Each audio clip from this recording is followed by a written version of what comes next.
फातिमा की रानी माँ, प्रभु यीशु की माँ, आसरा तू ही है माँ।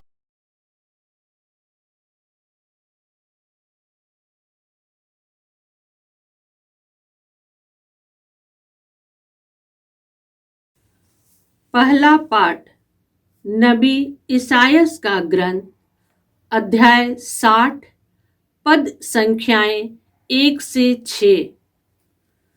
प्रभु की महिमा तुझ पर उदित हो रही है, यरूशलेम उठकर प्रकाशमान हो जा, क्योंकि तेरी ज्योति आ रही है और प्रभु ईश्वर की महिमा तुझ पर उदित हो रही है।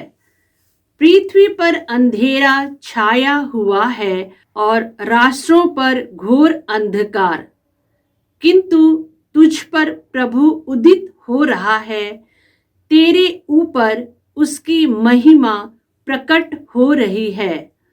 राष्ट्र तेरी ज्योति की ओर आ रहे हैं और राजा तेरे उदीयमान प्रकाश की ओर। चारों ओर दृष्टि दौड़ाकर देख, सब मिलकर तेरे पास आ रहे हैं। तेरे पुत्र दूर से चले आ रहे हैं, लोग तेरी पुत्रियों को गोद में उठाकर लाते हैं। यह देखकर तू प्रफुल्लित हो उठेगी, तेरा हृदय आनंद से उछलने लगेगा, क्योंकि समुद्र की संपत्ति और राष्ट्रों की धन दौलत तेरे पास आ जाएगी। ऊंटों के झुंड और मिद्यान तथा एफा की सारनियां तुझ में उमड़ पड़ेगी। शेबा के सब लोग प्रभु की स्तुति करते हुए सोने और लोबान की भेंट ले आएंगे। यह प्रभु की वाणी है। ईश्वर को धन्यवाद। भजन अनुवाक्य। हे प्रभु, पृथ्वी के सभी राष्ट्र तेरी आराधना करेंगे। हे प्रभु, पृथ्वी के सभी राष्ट्र तेरी आराधना करेंगे। हे ईश्वर, राजा को अपना न्याय अधिकार, राजपुत्र को अपनी न्यायशीलता प्रदान कर, जिससे वह तेरी प्रजा पर न्यायपूर्वक शासन करे और पद दलितों की रक्षा करे। अनुवाक्य। हे प्रभु, पृथ्वी के सभी राष्ट्र तेरी आराधना करेंगे। हे प्रभु, पृथ्वी के सभी राष्ट्र तेरी आराधना करेंगे। उनके राज्यकाल में न्याय फलेगा फूलेगा और अपार शांति सदा सर्वदा छाई रहेगी। उनका राज्य एक समुद्र से दूसरे समुद्र तक, पृथ्वी के सीमांतों तक फैल जाएगा। अनुवाक्य। हे प्रभु, पृथ्वी के सभी राष्ट्र तेरी आराधना करेंगे। हे प्रभु, पृथ्वी के सभी राष्ट्र तेरी आराधना करेंगे। तरशीश और द्वीपों के राजा उन्हें उपहार देने आएंगे। शेबा और सबा के राजा उन्हें भेंट चढ़ाएंगे। पृथ्वी के सभी राजा उन्हें दंडवत करेंगे। सभी राष्ट्र उनके अधीन रहेंगे। अनुवाक्य। हे प्रभु, पृथ्वी के सभी राष्ट्र तेरी आराधना करेंगे। हे प्रभु, पृथ्वी के सभी राष्ट्र तेरी आराधना करेंगे। वह दुहाई देने वाले दरिद्रों और पद दलितों की रक्षा करेंगे। वह निसहाय और दरिद्र पर तरस खाकर पद दलितों के प्राण बचाएंगे। अनुवाक्य। हे प्रभु, पृथ्वी के सभी राष्ट्र तेरी आराधना करेंगे। हे प्रभु, पृथ्वी के सभी राष्ट्र तेरी आराधना करेंगे। दूसरा पाठ।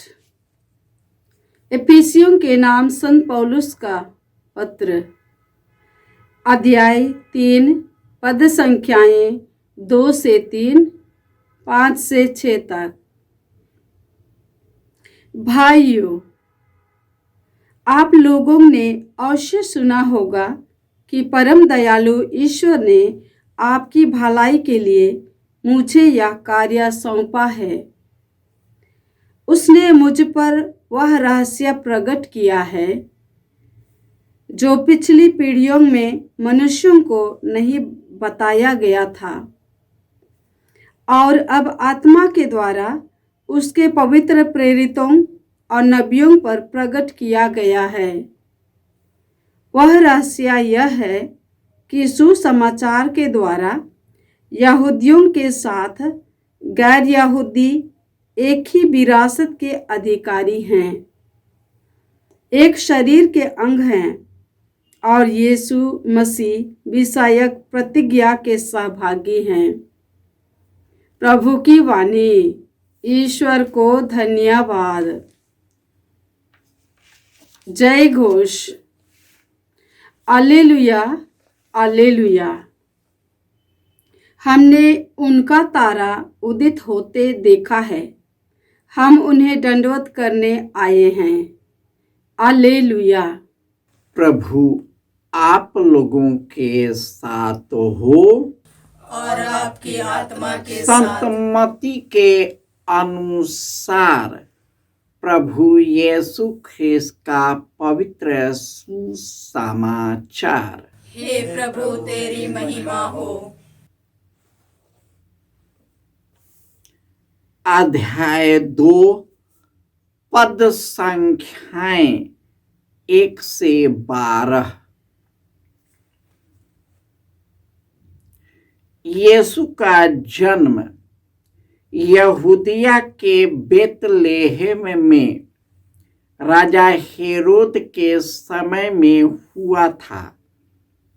इसके बाद ज्योतिषी पूर्व से यरूशलेम आए और कहने लगे, यहूदियों के नवजात राजा कहाँ है? हमने उनका तारा उदित होते देखा है। हम उन्हें दंडवत करने आए हैं। यह सुनकर राजा हेरोद और सारा यरूशलेम घबरा गया। राजा ने सब महायाजकों और यहूदी जाति के शास्त्रियों की सभा बुलाकर उनसे पूछा, मसीह कहाँ जन्म लेंगे? उन्होंने उत्तर दिया, यहूदिया के बेतलेहम में, क्योंकि नबी ने इसके विषय में यह लिखा है, हे बेतलेहम यूदा की भूमि, तू यूदा के प्रमुख नगरों में किसी से कम नहीं है, क्योंकि तुझ में एक नेता उत्पन्न होगा जो मेरी प्रजा इस्राएल का चरवाहा बनेगा। हेरोद ने बाद में ज्योतिषियों को चुपके से बुलाया और उनसे पूछताछ कर यह पता कर लिया कि वह तारा ठीक किस समय उन्हें दिखाई दिया था। फिर उसने उन्हें बेतलेहम भेजते हुए कहा, जाइए बालक का ठीक ठीक पता लगाइए और उसे पाने पर मुझे खबर दीजिए, जिससे मैं भी जाकर उसे दंडवत करूं। वे राजा की बात मानकर चल दिए। उन्होंने जिस तारे को उदित होते देखा था वह उनके आगे आगे चलता रहा और जहां बालक था उस जगह के ऊपर पहुंचकर ठहर गया। वे तारा देखकर बहुत आनंदित हुए। घर में प्रवेश कर उन्हें बालक को उसकी माता मरियम के साथ देखा, उसे साष्टांग प्रणाम किया, फिर अपना अपना संदूक खोलकर उन्होंने उसे सोना, लोबान और गंधरस की भेंट चढ़ाई। उन्हें स्वप्न में यह चेतावनी मिली कि वे हेरोद के पास नहीं लौटे, इसलिए वे दूसरे रास्ते से अपने देश चले गए। यह प्रभु का सुसमाचार है। हे क्रिस्त तेरी स्तुति हो। ख्रिस्त में प्यारे भाइयों और बहनों, आज के पहले पाठ में नबी ईसायास भविष्यवाणी करते हैं कि यरूशलेम में एक ज्योति का उदय होगा। वह ज्योति दुनिया का अंधकार दूर करेगा और वह ज्योति जो अंधकार करेगा वह प्रभु यीशु है। और प्रभु यीशु न्याय करने और पद दलितों की रक्षा करने, उनके राज्य में नए फलेगा फूलेगा, अपार शांति सर्वदा सर्वदा बनी रहेगी। उनका राज्य एक समुद्र से दूसरे समुद्र और पृथ्वी के सीमांतों तक फैल जाएगा और सुदूर प्रदेशों और देशों के राजा उन्हें दंडवत करने आएंगे। दुहाई देने वालों की रक्षा करेंगे, निसहाय और पद दलितों के प्राण को बचाएगा।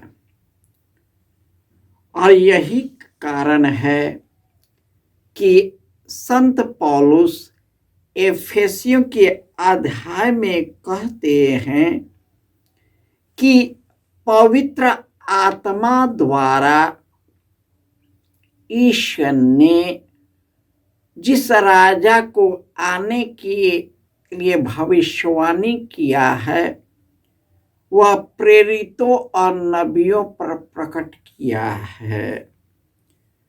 और उन्होंने यहूदियों और गैर यहूदियों दोनों को अपने आगमन के सहभागी बनाया है। यीशु के जन्म अवसर पर पूर्व से ज्योतिषी उनको खोजने आए। हालांकि यहूदी शास्त्री फरीसी को मालूम था कि मसीह आने वाले हैं, लेकिन वे अपने ही दुनिया के चक्कर में फंस गए। उन्होंने यीशु के आगमन की उनकी कोई चिंता नहीं थी।